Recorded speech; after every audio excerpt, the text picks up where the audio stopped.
katika Wizara ya Agriculture.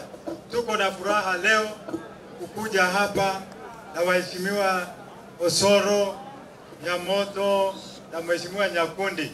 Nataka nishukuru waheshimiwa hawa, ni watu shupavu, wanatumikia nyinyi vizuri.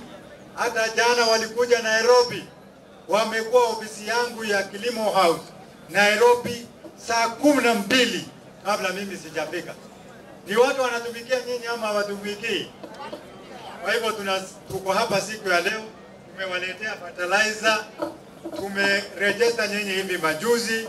Katika Kisii tumeregister wakulima 116,000 na katika Nyamira 86,000 farmers.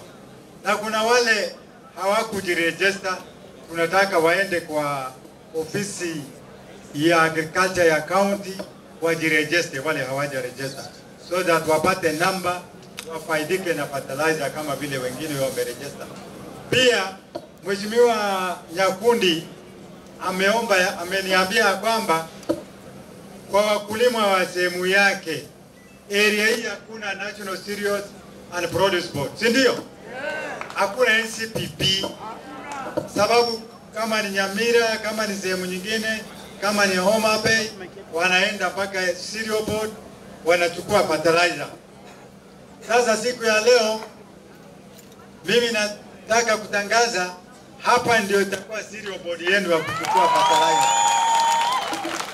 Nyinyi mtapata fertilizer yenu hapa, na tutahakikisha kila mkulima yule amejiandikisha atapata. Sisi hatuna shortage ya fertilizer, tuko na kutosha. Bora tu ukipewa usiende kuuza kwa bei ndogo. Make sure unalima na hiyo fertilizer umepewa. Kwa hiyo machache nataka kusema asante mheshimiwa. Mambo mengi waheshimiwa wote wameongea, tutarudi hapa tena kuongea mambo ya ukulima zaidi. Asanteni sana.